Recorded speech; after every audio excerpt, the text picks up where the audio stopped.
Watumishi mnaofanya kazi nzuri, wala msiingie ubaridi. Msiruhusu wale wavivu, wezi, wazembe wajifiche kwenye mwavuli wa ninyi mnaofanya kazi nzuri. Hatuna ubaya na wanaofanya kazi nzuri. Wapo wanaofanya kazi nzuri. Lakini pia wale wazembe, wavivu. Mtu uko hospitalini, mgonjwa anafika pale, wewe uko busy unachati na simu tu mpaka ukumbushe, jamani tuna mgonjwa hapa. Haya hatuwezi kuruhusu mambo ya aina hiyo. Sasa nimetolea mifano tu michache, lakini ndani ya serikali tutaendelea kuyasimamia haya mambo yote kwa ukubwa wake. Sasa kwa kuwa pia nataka nibakize muda wa kuwasikiliza, mniruhusu niseme jambo moja tu la mwisho. Jambo moja la mwisho, na niwashukuru sana viongozi wetu wa dini, wametusisitiza kupitia dua na sala walizokuwa wanatupa. Jambo moja la mwisho, ndugu zangu wana Mara na ndugu zangu wa Tanzania, haya mambo yote mazuri tunayoyapanga, yote tunayoyapanga yanayopangwa serikalini na yale ya mipango ya mtu mmoja mmoja, ya ngazi ya familia ya mtu mmoja mmoja, na yale ya serikali na yale ya kinchi, mambo hayo yote hatuwezi kuyafikia kama nchi yetu haina amani, tulivu na usalama. Kama nchi yetu haina amani, tulivu na usalama, kama nchi yetu sio salama, hatuwezi tukatekeleza yote haya tunayoyapanga. Hatuwezi tukafanikisha, sio tu ya kiserikali, hata yale ya mtu mmoja mmoja. Nimewaambia jana Tarime, nimewaambia juzi Serengeti, na ninyi nawaambieni. Na amani yenyewe tunayoongelea na usalama wenyewe tunaoongelea, mnufaika wa kwanza ni muhusika mwenyewe katika eneo husika. Amani ya Butiama, usalama hapa Butiama, mnufaika wa kwanza ni mwana Butiama mwenyewe. Hivyo pakikosekana usalama hapa Butiama, ikivunjika amani hapa Butiama, mwathirika wa kwanza ni mwana Butiama mwenyewe. Kwa hiyo kwa sababu yeyote ile, kwa jambo lolote lile, usifikishwe katika hatua ya kuwasha moto nchi yako mwenyewe, kwa sababu mwathirika wa kwanza utakuwa wewe mwenyewe katika eneo lako. Na wapo wengine hata huwa wanachanganya, wanaona barabara, wanaona hospitali, wanaona shule, wanasema hivyo ni vya serikali. Na wale walio wabaya wanasema nendeni mkachome shule ile ya serikali, nendeni mkachome mahakama ile ya serikali, nendeni mkachome hospitali ile ya serikali. Mimi niwaambieni, hakuna kitu kinaitwa mali ya serikali. Hizo ni mali za umma, mmiliki ni wewe mwenyewe. Barabara hizi mmiliki wake hasa ni wewe mwenyewe, na fedha iliyojenga inatokana na fedha yako mwenyewe. Yaani hata mtu anayechoma muhindi, yule aliyelima, yule aliyeuza ng'ombe wake mnadani, ng'ombe wako mwenyewe ambaye umehangaika naye, aliyemuuza ng'ombe wake mnadani, sehemu ya fedha ndio imejenga barabara. Umelima mihogo yako, sehemu ya fedha ya mihogo yako ndio imejenga hospitali. Mmiliki wake ni wewe mwenyewe. Na ndio maana kila wakati nasema kwa lugha rahisi kabisa, leo hii wewe ukichoma hospitali yako hapa, eti akina mama wa Bagamoyo hawatajifungua,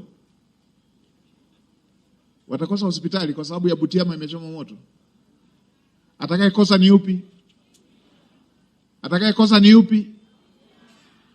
Haya, ukiweka matuta kabisa hapo, ukaenda na sururu, ukatoboa barabara yote hiyo, weka mlima kabisa, pasipitike kabisa, wale wakiela watakosa barabara. Atakayekosa ni yupi? Kwa hiyo mnufaika wa kwanza wa rasilimali hapa ni nyewe wenyewe. Mnufaika wa kwanza wa usalama hapa ni nyewe wenyewe. Kwa sababu nimeona na baba askofu wako hapa. Ndio maana Mungu mwenyewe anasema kwenye neno la Mungu, tena akiwaambia wale waliokuwa uhamishoni, anawaambia hata kwenye nchi hiyo ambayo nilikokufanya kuwa mtumwa, kauombee amani mji ule, kwa sababu kupitia amani ya mji ule nawe utapata amani.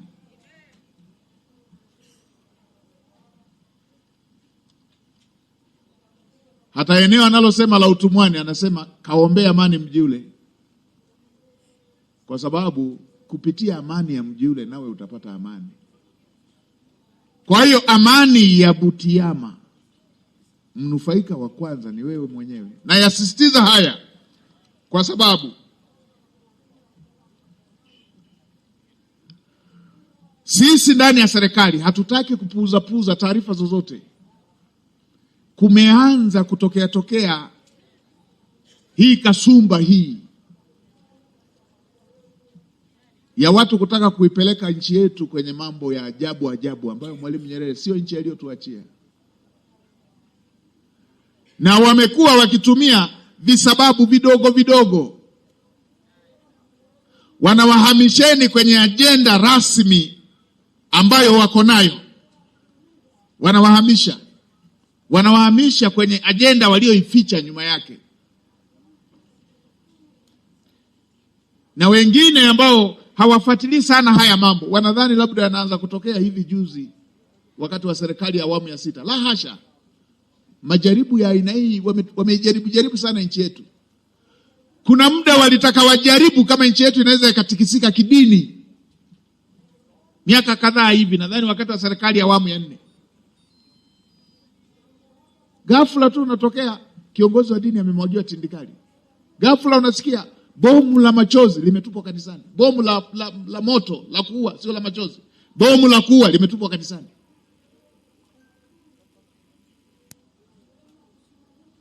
Wakitaka hisia za kidini ziamke. Wakaona halijafanikiwa. Wakataka wajaribu kisiasa. Bomu la kuua limetupwa kwenye mkutano wa hadhara. Mkutano wa hadhara wa chama cha siasa. Lakini sio hilo tu. Wameenda kutengeneza terrorism. Kuua viongozi wa serikali za vijiji wapi hapo Mkuranga. Kila siku Kibiti anafuatwa shambani kwake analima. Mtu anayelima kwa jembe la mkono anaenda kuuawa kwa risasi, kwa bunduki. Wakati wa serikali ya awamu ya 5. Leo wamejaribisha ya dini, haikuwezekana. Wamejaribisha ya siasa, haikuwezekana. Sasa wanaanza kujaribisha tu kusubiria nyakati za uchaguzi, na baada ya hapo wanataka kuwa wanatupangia kila siku kwamba siku hii tutafanya hili. Siku hii tutafanya hili. Siku zenyewe wanasubiri zenye mikusanyiko. Kwamba Krismasi tutafanya fujo. Kwa sababu watu wengi hawataacha Krismasi na sisi tukafanya fujo siku hiyo. Pasaka tukafanya fujo kwa sababu watu watakuwa siku ya uhuru tukafanya fujo kwa sababu watu watakuwa wengi mtaani. Sabasaba tukafanya fujo. Moja, ni waombe wa Tanzania tujue huo ni mpango wa adui, uko very serious. Na kinachowazwa hapo lazima kiwe kitu serious, ni rasilimali za nchi yetu. Mwalimu Nyerere alitunza sana rasilimali za nchi yetu. Tuendelee kulinda rasilimali na taifa letu. Ndio haya sasa yakiwa anasema hivi. Ndani ya serikali tumefuatilia na tumechukua hatua na tumeweza kupata mitandao ya aina hiyo. Tumeweza kuinasa mitandao hiyo. Kuna muda tukamnasa mmoja anaingia na mabomu. Wametangaza kwamba tutafanya fujo Disemba 9, yeye akawa anaingia na mabomu ya kuua yale. Halafu kwenye mijadala yao wameweka vijana. Watafuta kijana moja, wanamwambia wewe andikisha vijana uhakikishe siku ile kwa kuwa kutakuwa na watu wengi wajitokeze. huku wameandaa watu wanaoingia na mabomu, huku lengo lao wakiwaambia wapelekeni, wahamasisheni, wakifa wengi, wewe uliyewapeleka tutakulipa zaidi. Yaani huyo anayeandikisha vijana wajitokeze, mmoja tulimkamata, tuko naye, anasema yeye wanamlipa milioni 3 kila mwezi, na kwamba watu wakifa wengi watamlipa milioni 300. Yakishawepo mambo ya aina hii hatupuzi. Moja, tunawakumbusha Watanzania, wajibu wa ulinzi wa nchi yetu ni wa kila Mtanzania. Tusiruhusu njama hizi. Wajibu wa ulinzi wa nchi yetu ni wa kila Mtanzania. Nchi yetu, raia wake na rasilimali zilizoko katika nchi yetu ni wajibu wa kila Mtanzania. Hii mipango tumeshaigundua. Ndio maana tunapochukua hatua, wale wanaohamasisha wanakuwa wakali sana. Wanatafuta pa kuegemea, wanataka waseme vyama vya siasa. Na mimi niwaambieni,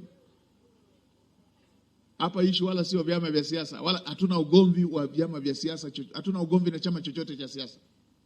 Na vyama vya siasa vyote viko kikatiba, wala hatuna ugomvi navyo. Na mwanzilishi wake ni baba wa taifa, hatuna ugomvi. Mtu asikupeleke kwenye ajenda hiyo ndogo kudogosha mpango muovu uliopo nyuma yake. Wala hatuna shida. Sisi kipaumbele namba 1 baada ya kuona mipango hiyo inayopangwa, tukasema moja, kipaumbele namba 1 ni ulinzi wa nchi yetu na raia wake. Kama waliwahi kurusha bomu la kuua kwenye mkutano wa hadhara, na sasa hivi wanataka nchi yetu ichafuke, na wanavyojipanga tulivyowasikiliza, wanataka watu wafe, tena wawapeleke bomu, warushe, wapige, wafiatue risasi, waseme ni polisi. Tukasema tuzuie mikutano ya hivyo vyama vya siasa. Tuzuie kwa muda wakati tunachunguza hizi taarifa za masuala ya kiusalama. Baada ya siku kadhaa, 3, 4, 5 ngapi, tumeshavuka, tuko vizuri, mikutano itaendelea tu.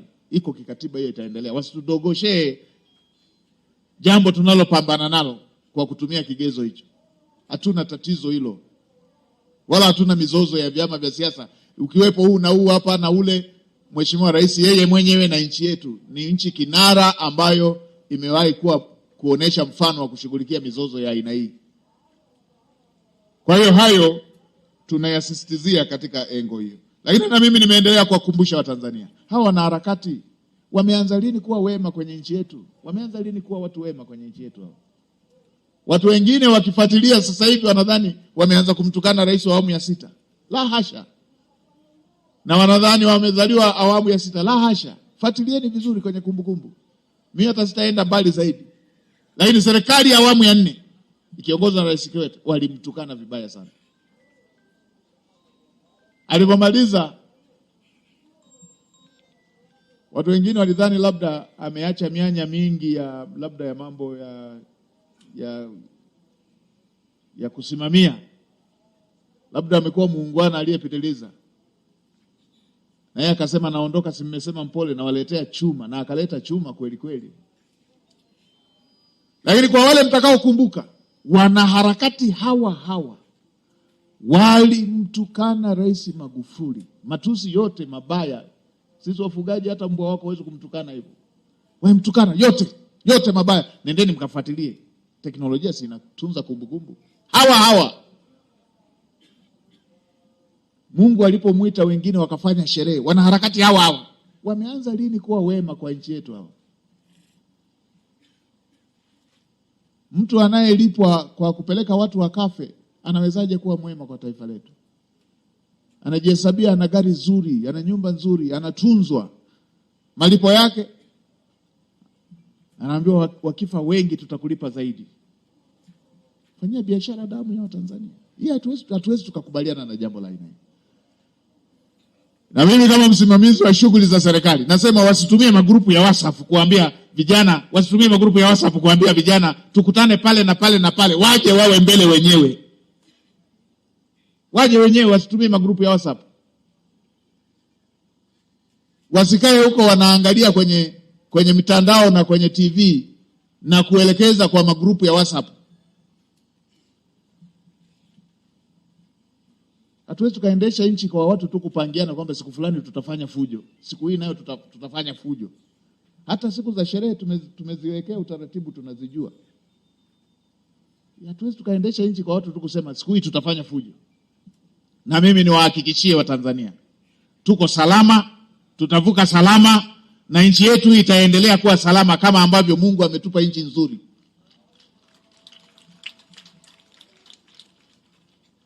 Hatutaacha uovu